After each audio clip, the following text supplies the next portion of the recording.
네, 전국적으로 산불이 번지고 있습니다. 영남에서도 시시각각 강풍을 타고 산불 상황이 심각한데요. 부산도 인접 지역에서 언제든지 산불이 번질 수 있는 상황이어서 긴장의 끈을 놓지 않고 대비를 하고 있습니다. 지금 스튜디오에 정치근 전 부산소방학교 교수 나오셨습니다. 어서 오십시오. 네. 마음이 상당히 좀 무거우실 것 같습니다. 네, 이번 그 산불의 원인 어떻게 보고 계십니까? 일단 산불의 원인은 지금 이제 실화로 일단 좀 추정이 그렇죠. 되고 있죠. 예. 예. 지금 한 55%가 예. 뭐 쓰레기 소각, 논두렁 소각 또는 실화까지 합쳐보면 인위적인 화재 실화 원인은 예. 사람 55% 정도가 되니까 예. 상당한 사람에 의해서 산불이 일어나고 있다 그렇게 볼 수 있겠습니다. 근데 그래도 이렇게 급격한 확산은 어떤 기후 변화의 원인이다라고 또 지적하는 분들도 있거든요. 예. 관련 학자들의 말들을 또 이렇게 참고해 보면 예. 기상 이변이라든지 뭐 이런 것들이 굉장히 크게 영향을 미치고 있고 네. 특히 이제 올해 같은 경우에는 그 양간 지풍이라고 해서 예. 국지적 강풍이 이제 예년에 비해서도 더 강하게 불고 있기 때문에 네. 바람을 타고 쉽사리 지금 연소가 확대가 되고 있는 그런 상황이 되겠습니다. 알겠습니다. 그 LA에서 올해 초에 발생한 산불 25일이나 지속이 됐는데 그렇죠. 지금 산불도 뭐 일주일 이상 된 곳도 있고요. 네. 어떻습니까? 이게 이런 산불이 일반 화재와 비교를 해봤을 때 좀 그 진화의 전략적인 어려움이라든지 그런 예. 접근 방법이 좀 많이 다르지 않습니까? 그렇죠. 예. 일반 우리 시설물 화재 같은 경우에는 네네네. 인명 구조에 최우선을 둔다면 예. 산불 화재는 사실은 연소 확대 방지에 최우선을 두고 예. 소방 활동을 전개를 하는데 네네. 이번 같은 경우에는 인명 피해가 워낙 많이 일어나기 그러니까요. 때문에 네. 전략적인 우선순위를 어디에 두느냐에 따라서 굉장히 많이 바뀔 수 있고 예. 현장에 있는 우리 그 담당하는 우리 그 뭐 담당자들이 예. 굉장히 혼란스러워할 것 같습니다. 어디에다가 워낙, 방점을 둬야 되는지. 대규모고 확산세도 강하다 보니까 그렇죠. 예. 일단 확산하는데 집중하다 보면 또 인력이 또 피해를 보는 부분도 지금 발생하고 있는 거고. 그래서 지금 정말 어떻게 보면 손을 잘 쓸 수 없는 상황에 놓인 거군요. 지금. 한 번도 경험해보지 못한 네.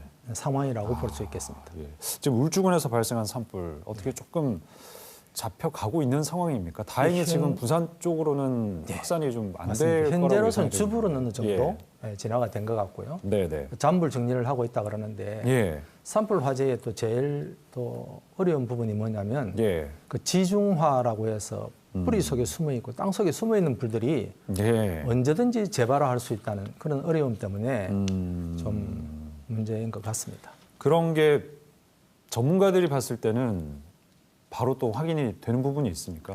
왜냐하면 현장에서 직접 불을 끄다 보면 또 그런 부분은 놓칠 수도 있는 거 아니겠습니까? 예. 그래서 요즘에는 그 열화상 카메라라고 해서 그걸 가지고 이제 확인을 하는데 그걸 땅을 파내고 뿌리를 파내고 완전히 잔화 정리하는 데까지는 굉장히 많은 그 또 시간들이 들어야 되고 수고들이 있어야 됩니다. 예.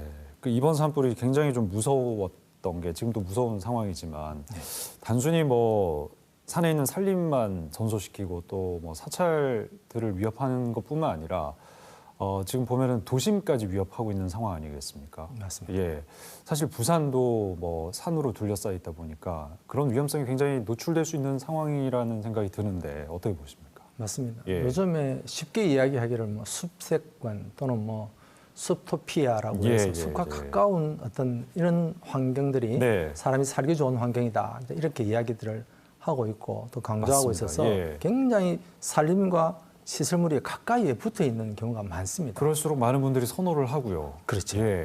그러니까 이제 만약에 산불이 난다 그러면은 사실은 이게 피해가 바로 산불이 시설물 화재로, 시설물 화재가 바로 또 산불 화재로 이어질 수도 있고. 연결될 수 있는 그런 연결고리가 최근에는 굉장히 많이 발생되고 있다. 그렇게 보시면 되겠습니다. 지금 이 화재에 엄청난 피해를 입다 보니까 산림 자체를 좀 관리하는 개념을 좀 바꿔야 된다. 너무 빽빽한 게 좋은 것만은 아니다. 뭐 이런 얘기도 나오고 있지 않습니까? 맞습니다. 지금 그러니까 그런 부분도 좀 새롭게 이렇게 정립을 해야 되는 부분인 것 같은데 그 사실 지금 뭐 산불 진화의 어려움을 겪는 부분 중에 하나가 또 장비 문제가 좀 있습니다. 뭐 국토의 지금 70% 이제 산임에도 불구하고 이런 산불이 자주 있는 편이 아니다 보니까 이런 장비가 지금 이런 상황에서는 좀 부족한 게 드러나고 있거든요. 어떻게 보고 계십니까? 장비의 예. 부족이라고 그러면 예. 사실은 이번 산불이 굉장히 특이하고 이례적인 상황이어서 그렇게 말을 할 수 있겠는데, 근데 뭐 여러 가지 지금 헬기라든지 살림에는 어떻게 보면 주력기 되는 게 이제 헬기인데 소방 헬기 부족하다는 얘기가 계속 나오고 있지 않았습니까? 그런데 이제 그게 이제 비용 대비 어떤 이런 걸 따져보면 특정한 시기에 이제 이런 소방 장비들이 이제 필요하니까 임차를 해서 이제 쓴다든지 그거는 좀 예외적인 수단들을 동원이 돼야 될 것 같습니다. 현재로서는 계속 이렇게 대형 산불이 또 언제든지 또 발생될 수도 일어날 수도 있다고 지금 이제 다 예측을 하고 있기 때문에 당장 단기적으로는 뭐 소방 헬기나 이런 것들을 좀 임차를 해서 좀 보충해둘 필요가 있겠다 그런 생각이 듭니다. 그리고 이번에 인명 피해가 정말 유례가 없을 정도로 컸습니다. 맞습니다. 이게 또 어떻게 보면 전문 진화력이 부족해서 그런 거 아닌가. 또 산불 감시 인원들도 또 고령이신 분들도 많고 그 인력 부족 부분에 대해서는 교수님께서는 어떻게 생각하고 계십니까?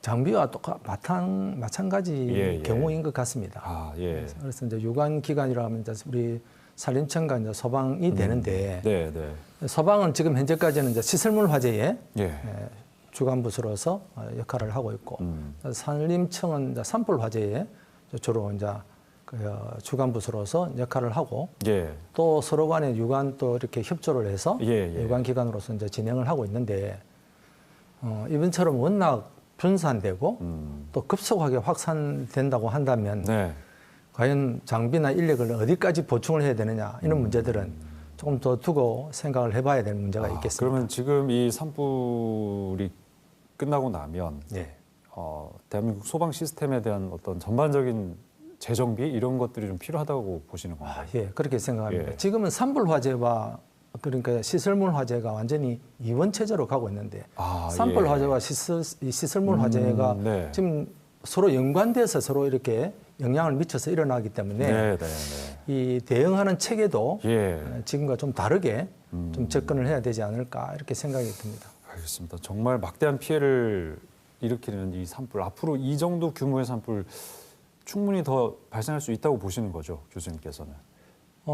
지금은 뭐 여러 가지 이 정황들을 보면 앞으로 아마 이런 규모의 화재가 또 일어날 수도 있다. 그렇게 예측하는 것이 맞을 것 같습니다. 알겠습니다. 그리고 그 산불 발생 지역이 어떻게 보면은 도심에서 좀 벗어난 지역이 많다 보니까 또 거주하시는 분들이 고령이신 분들도 많고 이번에 뭐 재난 문자가 전송이 됐다고는 하지만 또 확인을 못해서 또 피해를 보신 분들도 계신 걸로 아는데 이런 재난 대응 시스템도 좀 바뀌어야 된다고 생각하지 않으십니까? 조금 더 좀 적극적인 상황에 맞는 지역 실정에 맞는 그런 좀 정보 전달 시스템들이 좀 갖춰져야 될 것 같습니다. 조금 전에 말씀한 것처럼 아마 어르신들은 그 문자를 정확하게 좀 확인하기가 어려운 부분들도 많고 아무래도 좀 그런 부분들이 있으니까 뭐 방송이라든지 과외적으로 또는 이웃 간에 서로 좀 연계해서 좀 이렇게 움직일 수 있도록 사전에 좀 그런 시스템들을 갖추고 좀 이렇게 준비를 해야만 지금처럼 이런 인명 피해가 일어나지 않을 것으로 그렇게 생각이 듭니다. 이 대피령이 내려졌을 때 어떤 좀 빨리 신속하게 대피할 수 있는 요령 같은 게 있을까요? 어떻습니까? 당연히 제가 볼 때는 이제 사전에 예고가 다 요즘에 다 발령이 되고 방송도 통해서 볼 수도 있고 또 자체 어떤 방송 시스템을 통해서 이제 하는데 인식의 변화가 좀 필요할 것 같습니다. 인식의 변화라고 하면 어떤? 근데 지금 화재가 나면 사람들이 그게 얼마나